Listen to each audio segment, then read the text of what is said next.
I'm Jordan Belfort, and this is Sales School. NetSuite is the world's #1 cloud business system. Bottom line, it gives you visibility and control over your financials, HR, inventory, e-commerce, and more. It's everything you need all in one place. In fact, over 21,000 companies are using NetSuite right now, so you'll be in great company right alongside them. So let NetSuite show you how they'll benefit your business with a free product tour at netsuite.com/school. This is going to be something that you must know, and if you don't know it, it's going to hold you back in life. Seriously, it's going to really hold you back from making, the big money. It's going to also put you in a position where it's going to be difficult to really be a successful entrepreneur. And it's also one of the reasons why many people don't become entrepreneurs. They stay inside a box. And it has to do with the mistaken perception that most people have that there's a shortage of money in the world, that it's hard to raise money. And because of that, because they think there's a shortage of money, there's so many people out there. You might be one of them with great ideas, and you want to grow a business, you want to go into business for yourself, you want to do something really extraordinary, you have massive value to give, but you just don't have that little bit of startup capital that you need to turn the idea you have into a reality. Because, here's something that, you hear quite often from people. They'll say, it's actually a limiting belief that you need to have money to make money. You get it? They say you don't need money to make money. You can make money without having money. And by the way, I'm here to tell you that's a bunch of shit. It's not a limiting belief. It's fucking true. You need to have money to make money. Seriously. Or, let me just say, let's say it's possible without having any money, but it is much easier to make money when you already have money. It's always that first chunk that's the hardest to make. Then once you have that, you can pyramid up from there. So you're saying, wait a second, Jordan, that doesn't sound like something you would normally say. You would say that's like you're this sort of can-do attitude, like, fuck that. If I don't have money, I'm not gonna let that stop me. And that's true. But the rub there is that the reason I would never let not having money stop me is because I would simply go out and raise the money. There's money everywhere. One thing I can promise you is that if you have a good idea that makes sense, both logical sense and, by the way, also emotional sense to make money, you can raise money. It's always available. People with money are always looking to deploy capital. You just need to know the rules of how you go about raising money. All right. So look at this, by the way, is, what I decided I'm going to sort of infuse this over time is sort of give you guys just the basic understanding of how you go out and raise venture capital, how you go out and get money for the ideas you have, whether it's just, by the way, as a salesperson, where you need to get money to buy leads. What if you need money for a lead source? So you simply just don't have any money right now. You're just getting started as a salesperson. The people you work for are not supplying you with leads. What do?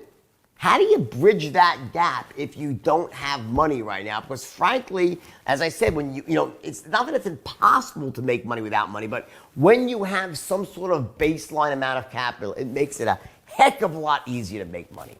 Okay? So what I want to do now is I want to start off and I want to give you a basic understanding of how what it's called corporate finance works. How you actually go about taking an idea and building a business plan around that idea and creating value because of that, and then being able to essentially divide that idea up into slices and then selling off a portion of that idea while keeping the majority for yourself.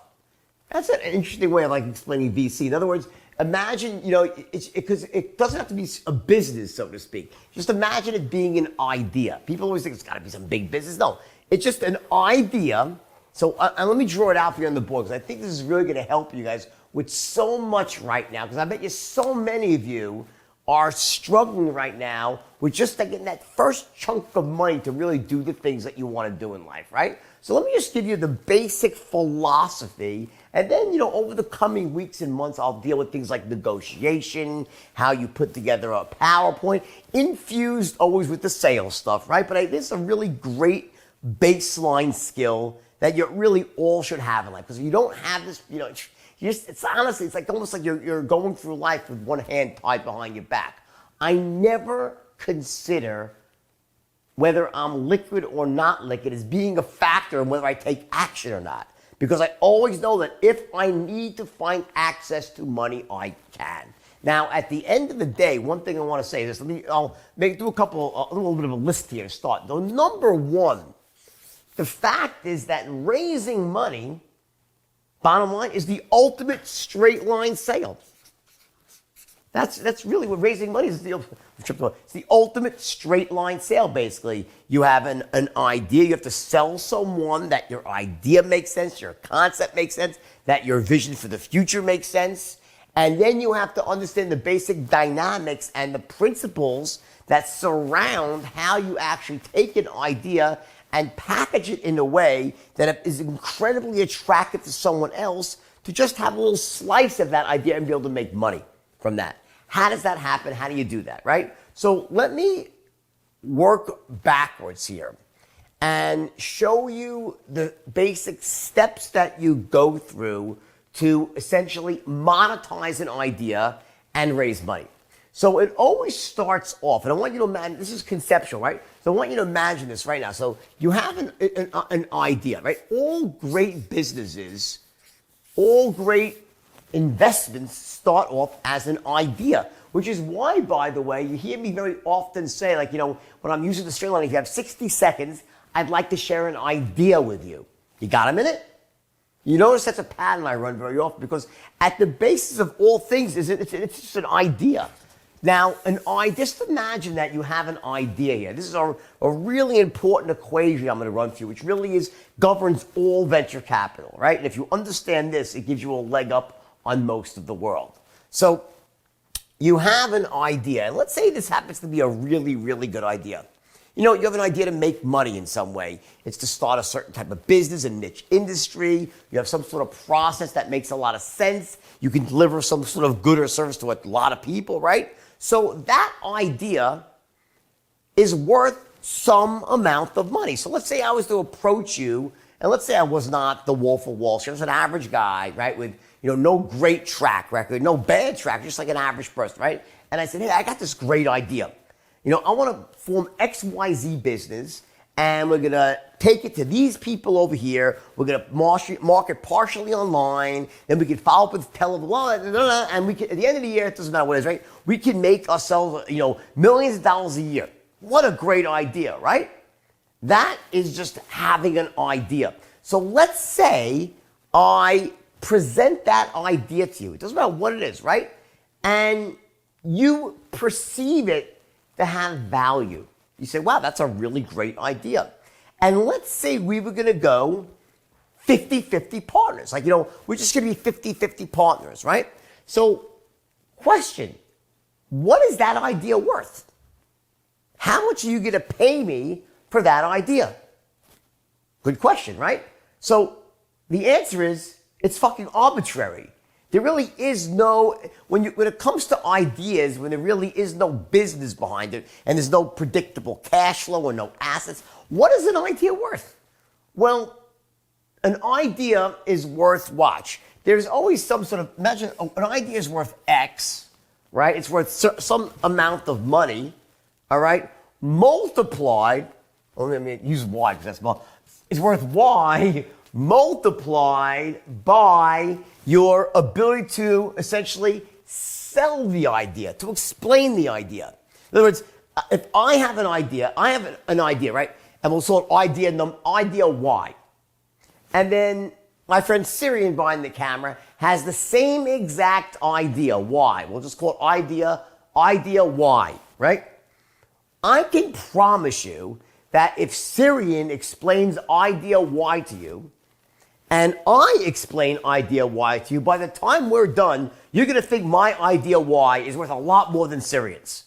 Nothing, he just gave me the finger, okay, which is cool. But here's the thing. The exact same idea, if I explain it to you, you're going to think it's worth a lot more than Syrian. And Syrian's not a bad salesman. He's just not a professional salesperson. It's not what he does. He's more of a creative type. He's a brilliant, with editing and stuff, cameras, right, the whole thing like that, and filming, right? But he's not a salesperson. He's not an influencer. It's not what he does for us. It's not his sweet spot, right? That he's bad. It's not a sweet spot, right? The point is that because I have an ability to explain something, to tell a story, to make an idea known in a certain way, just because of that, this is a reality, the idea becomes more valuable. The idea becomes more valuable. Because an idea, there's no real intrinsic value. So just start off like that. Remember that. So whatever your idea is, it's your ability then to explain it, to package it. How sexy is it? How does it sound? How much of a logical case do you make? How can you future pace it? That's what gives the idea value. This is why some people have the ability. By the way, I saw that that documentary called The Fire. F-Y-R-E, this guy who was like this fucking super slick sales type of scamster, right? And he took all these people to the cleaners by creating some concept idea of the greatest concert ever with models, and he sold the shit out of this thing. There was nothing there, and he raised like $38 million for an idea because of his ability to explain the idea and make it real in people's minds. Now, I don't want you to do that. This is what the straight line system is about, essentially doing this, but in an ethical way.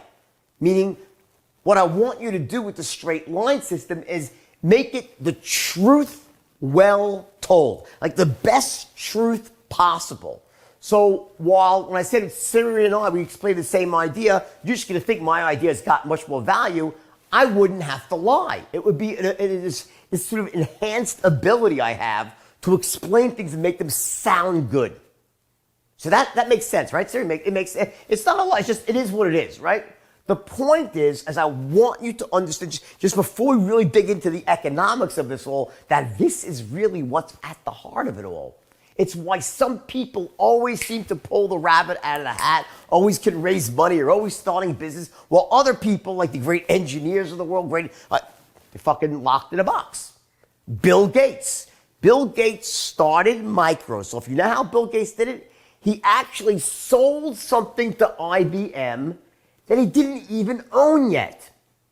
He made them so sure he could deliver this software they needed, and then he knew who had the actual software, a prototype. He convinced IBM to let him make it. They paid him. He then went and paid the other guy, convinced him to sell before he even had it. You get it? He middled the deal, and bam, Microsoft was born.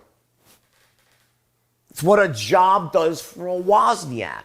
Wozniak, as brilliant as he is and as amazing as his inventions, no one's going to give him money. Now they would, but back in the day, people would just not take him seriously because of his lack of ability to explain the idea. So I want you to understand this. This is because you're learning the most powerful system of persuasion ever invented, and it enhances your ability to do this. So this is why I'm deciding this is a really relevant topic for you, because once you possess this skill, the straight line, it opens up a world of possibility. Because if it was any time in your life where you had great ideas, but you were limited because you didn't know how to raise money, guess what? You're already halfway there.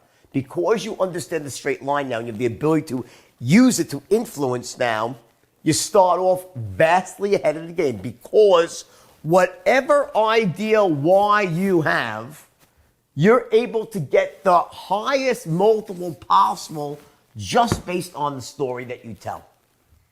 So you must learn to essentially sell the idea, hence the straight line. So that's the lowest level of essentially going out and raising venture capital. You have an idea, you come up with a really great way to explain the idea, and you convince someone to invest in your idea. So you could sell now, and I'm doing, and this sounds pretty simplistic, just trust me. I'm building something really profound here, okay? But you need to understand the basics to really get this stuff, okay? So watch. Imagine you have 100% of an idea. So the basis of venture capital could be that basically you can sell 50% of that idea. You could sell 25%.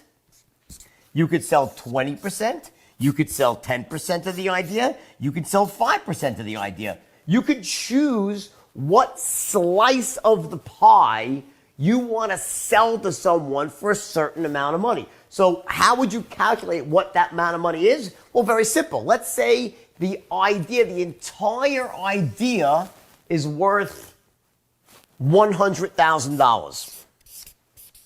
That's because of your ability of a good idea and because you're really good at explaining the idea, people say, you know, that's worth $100,000. So let's say I want you to become my 50-50 partner.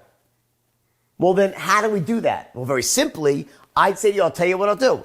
I'm going to give you half my idea. We'll form a company and we'll incorporate it or put in a partnership, and I'll take my idea, we'll put it into that company, and we'll build a business around that, right? And I want you to give me $50,000. I want you to invest $50,000, okay, into the company, right? So you put the idea into this company. Now watch. This is very important here. So you have this. Let's close. We'll use a corporation, okay? So you have this corporation A, right? And here's you over here. You have your idea, and then you have your investor over here. Okay? So what happens if you want to, let's say you want to raise $50,000, right? You need $50,000, right? And your idea is worth $100,000, right? So what happens? Your investor takes $50,000, right?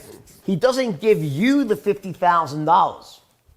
What happens is you put the idea into a corporation, right? And now you own 100% of that corporation. You own the entire company, right? It's your company. You form a company and you put your idea into this company. It's legally, the company has the idea, right? The rights to it, right? And then what happens is this person buys 50% of the company and puts their money into the company. So their 50K goes into the company. The company issues them shares. So now you would have 50% of the shares and this person has 50% of the shares. And you're 50-50 partners. In other words, when someone invests money, that $50,000, it doesn't go into your pocket. That's not a cash out financing where you actually say, hey, I need 50 grand. And you take the 50 grand and put it in your pocket. Because what do you do now to grow the company? This person's giving you the 50 grand because they want you to invest it in the company to take this idea and turn it into a reality. Does that make sense? So when you hear about things like cash out, when someone, he raised venture capital, the guy put $20 million in his pocket, that's not what happens. It's a very different type of situation. In that situation, we have a much more developed company, right? Let's say the company is worth, let's say this guy owns the company, all right, and the company's valued at $20 million. And let's say, so this person owns, I'll show you a different situation now, watch. So let's say this is the company C, right? And this is you here. You own 100% of the company. You own all the shares. And let's say you've built a business now. You have a business you think is worth $10 million. That's the value of your company, right? And let's say you need to raise, let's say you want to sell 10% of this company. 10%, right? But here's the thing. Let's say you want only $500,000. So if it's worth $10 million, right? 10% would be what? $1 million. So if you sell this guy 10% of the company, what happens? Well, what happened is essentially that 5% could come from the company and 5% could come from you. So you would take $500,000 and put it in your pocket, and $500,000 would go into the company coffers. So $500,000 would go to the company, $500,000 would go to you, and the company would have $500,000 in the bank to grow its business, and you'd be personally $500,000 richer. That's how you do a cash out financing, where you sell a piece of your company, but instead of the company issuing the shares, the company issues half or some part of the shares, and then you issue the rest of the shares from you, because you own 100%. Now you sell off, you only own 95%. You get it? So you only own 95% of the company. So your ownership goes down. Well, essentially, you own 90% because you get diluted out because the company issues shares as well. So it ends up where you own 90% and they own 10. That's how you get cash in your pocket. Okay? Then there's some dilution. That's why it's a little bit more, all right? So does that make sense to you? So if you want to put money in your pocket when you're raising money, so only some of the shares come from the company. The rest of the shares come from you. Okay? Now, here's the deal. Often, especially in these early stage companies, these deals are not very doable. Because if you go to someone that's wealthy and has money, they can say, what the fuck? Why would I give you money? I'll invest in your idea, but I want the money that I give you to grow the company. I don't want to give you money, right? So how would you justify saying, let's say Syrian came to me, and Syrian had a great idea, and Syrian's like, hey, I'd like to raise $1 million, but I want 500,000 to go into my pocket, okay? And I'll put 500 grand. So give me $1 million, I'll give you 10%, but I want to have 500 go to me. I'm like, well, fuck you. I mean, why would I do that? Well, if part of Syrian's story makes sense to me, let's say Syrian, why would I agree to do that? Why would I give Syrian money? I want to use the capital because as Syrian tells me this story, he tells me how I started this from my bootstraps. I put all my money in. I borrowed against my house. I borrowed against my 401k. I haven't pulled a salary in 24 months. And now I've turned the corner and it's starting to really make money. So what I'd like is to get the money back I invested in. So at least I got my risk off the table here, get my back pay back my mother-in-law, and then the rest goes down. I'm like, oh, okay, well, I understand that. That makes sense. So it actually is, this is what you need. So this is the little tricks of the trade here, is that when you're raising money, even if you have a small company, if you know what you're doing and you know how to frame the idea, you can put a few dollars in your pocket. If you legitimately have reasons why someone that's intelligent with money would say, okay, that makes sense. I'm comfortable giving you a couple of $100,000 to put back in your pocket. You deserve it for all the hard work you've done, for the risk you've taken, but I want most of the money going into the company. So while it's not impossible to do this, it is impossible if you don't know how to frame it the right way.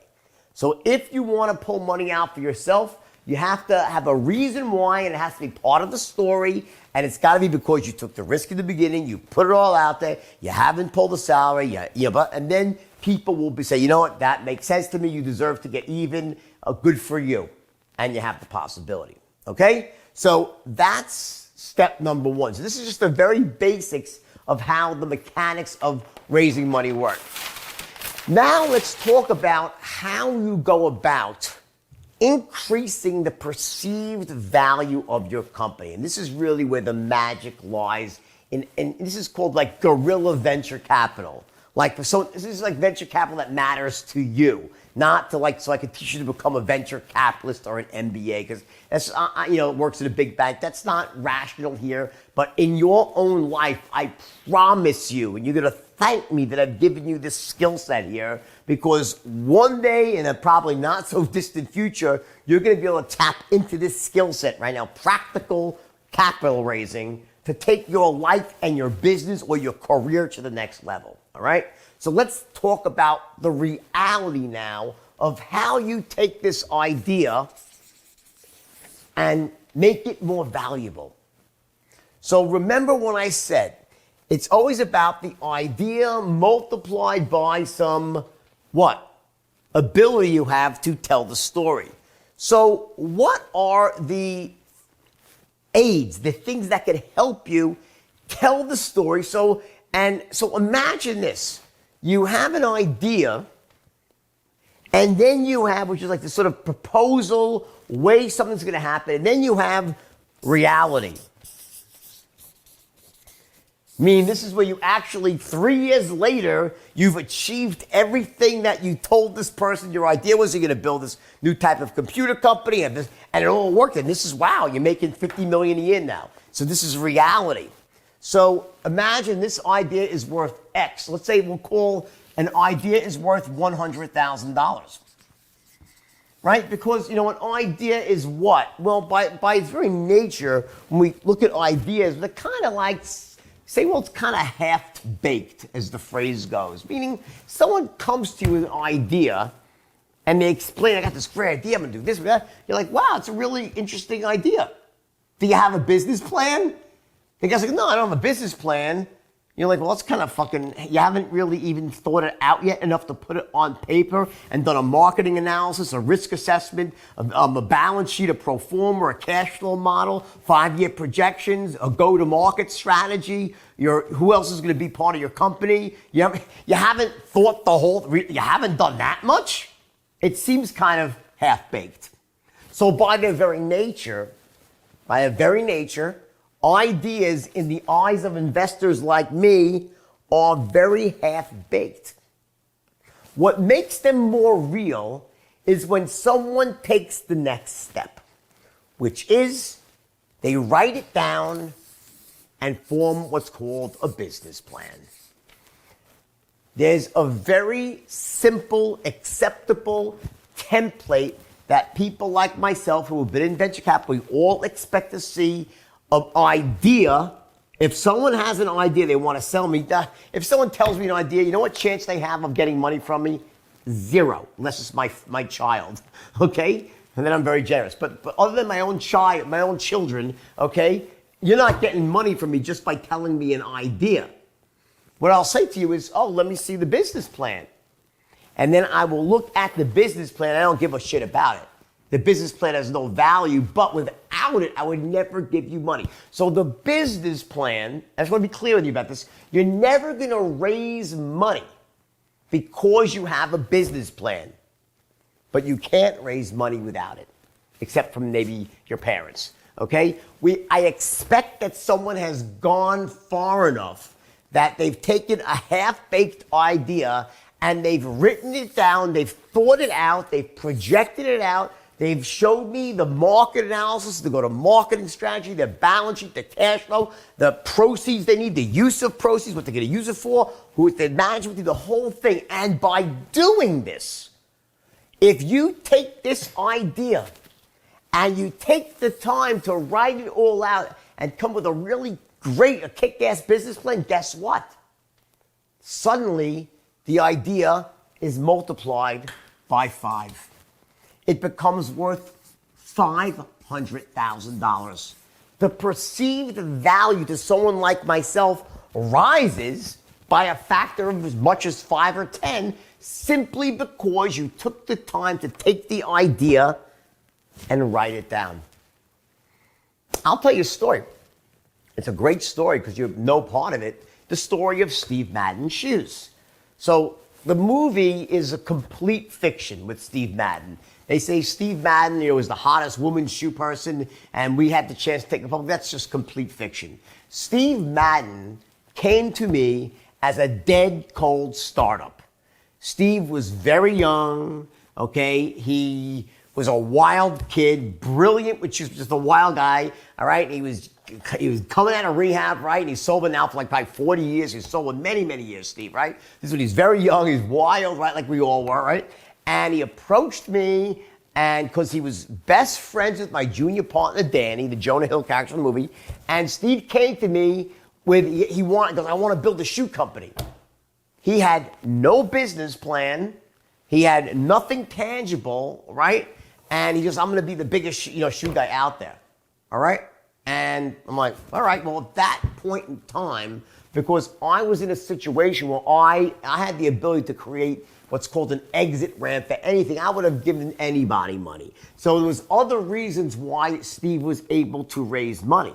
But here's the deal. Because he didn't even have a business plan drawn up, he ended up giving away the store. Now, there's many reasons why Steve got a very, very bad deal with me. All right, you get a poor deal. And to my own discredit, because it ended up causing me problems down the road, that's a separate issue we'll deal with. We talk about negotiation. Okay, negotiating venture capital and negotiation in general. But the point was that Steve Madden came to me with nothing, just an idea. I was like, here was this idea. I know what girls want to wear. I want to build shoes and I want to just fucking make them and I'm going to sell them and everyone's going to love my shoes. I'm going to be the next Sam and Libby. That was a big brand back then, right? They're bankrupt now, right? And I was like, all right. And, he goes, I said, how much you need? He goes, $1 million. So I said, all right, I'll give you $1 million. So watch. So I gave Steve, he goes, I need $1 million. I gave Steve $1 million. So Steve formed the company and put the rights into Steve Madden. I didn't give Steve $1 million. I gave the company $1 million. And I took 85% of the stock of Steve Madden's shoes. I took 85%, leaving Steve with 15. And Steve was like, thank you so much for this $1 million. Thank you. I can't believe he was so grateful. Guess what? I would have done this for 50-50 or 40-60. I mean, see, Steve broke all these different rules. And the main one that he broke in this context was he had just an idea. He didn't even bother taking the idea, turning it into a business plan, and by doing that, he could have projected it out on paper if he was right, what that idea would be worth, and it'd have been worth, $10 million in 3 years. And maybe I would have given him 50-50 for $1 million. Because he missed this step, he had to give away the store. There was other reasons why too, but they're just incidental for this discussion, okay? I'll get to those later. So watch now what happens. So this is an important lesson here.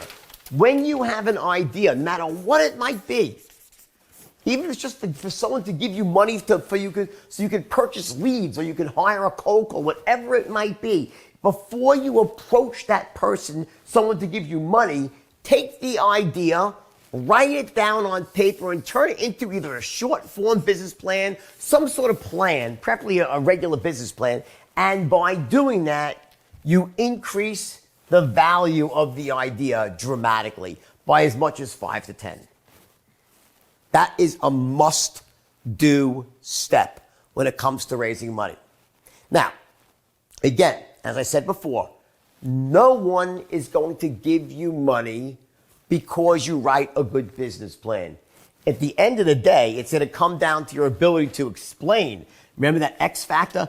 For you to explain, to sell that plan to someone. That's going to be what gets you the money. But this is what allows you to get a decent deal and not get your eyeballs ripped out. That's part of the equation. And for that matter, most people won't even take you seriously without a business plan. They won't even look at it because it's too half-baked. All right? So that's the first way we are able to increase the value of what we have by essentially taking an idea and writing a plan. Now, let's say we want to go to the next step. What else could we do? Well, the next step would be to create what's called a prototype. The rule of thumb is anything you can do to make the business more real. And by more real, I mean less likely to fail or never get off the ground. You increase the perceived value of the company. So let's go back to Steve Madden. Ultimately, what happened is Steve took some of this money that we gave him, it's $1 million. And by the way, just so you know, because Steve gave me such a huge chunk of the company, gave me 85% for $1 million. What did I do? The next day, I turned around and sold off 35% of that for $1 million. And ended up with 50% of the company for free. I laid off 35% of my 85 for the same thing I paid. I got such a good deal because he didn't know better. Okay, now it wasn't good for me to do that because it came back to haunt me later because he was so angry when he got wise. So I don't recommend you do these things. It was a mistake I made very young. I was too good at negotiating, right? And I didn't realize that in a winning negotiation, both sides have to walk away feeling good. Or it has to be fair at least, okay? Or else it comes back to bite you in the butt, okay? But that being said, okay, what Steve then did is he took some of the money and he made a prototype, made a shoe called the Maryland, his first shoe. And with that shoe, he was able to go out and get it made in a local shoe manufacturer, like an old-fashioned cobbler. He started selling it to stores, okay? And what happened was, guess what? People liked his shoe, and they started selling through. So what happened was the shoe guy, this little shoe maker, Steve bought like 40 pairs. He put them in stores on consignment. People bought them. They bought more. That is called getting traction. Traction means you don't really have a full-blown business, but you've actually shown that the idea you have actually will sell in the marketplace. There's some demand for it. You're getting traction. You're showing that there's demand for it in the marketplace. Okay? So now watch what happens here. So let's say the original idea is worth, I said, we'll call it $500,000, right? Oh, no, $100,000, right? So you make it with the business plan now is worth $500K.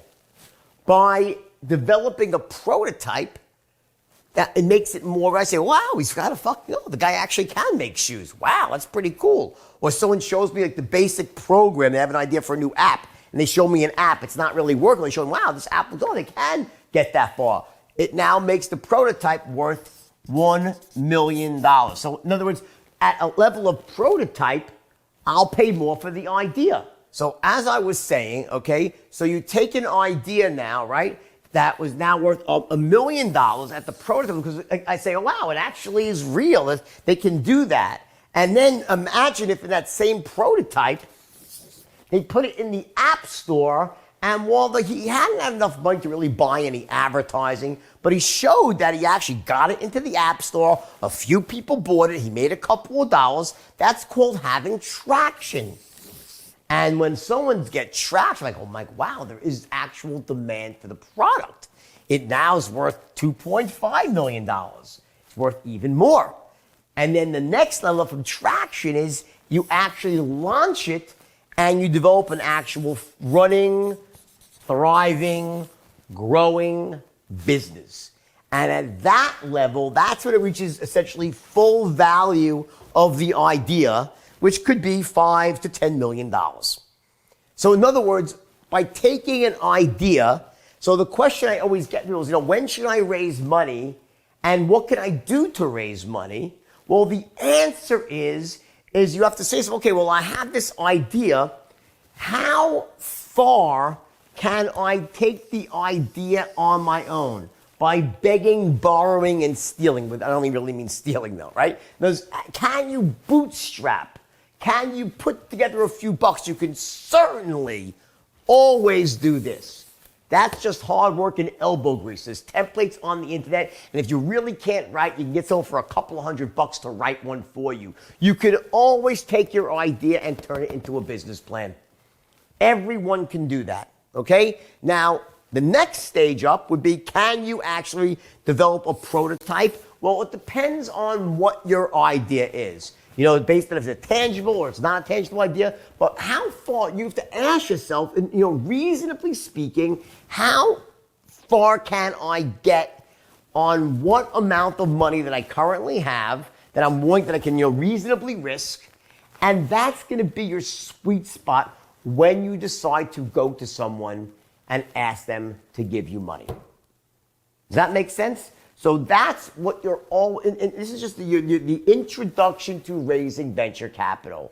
So you approach someone with an idea, you're going to get your clock cleaned. You're going to get very little for your idea. Next stage up, you would turn that idea into a business plan, and then from there to a prototype, and then there going forward to get traction and onto a business, okay?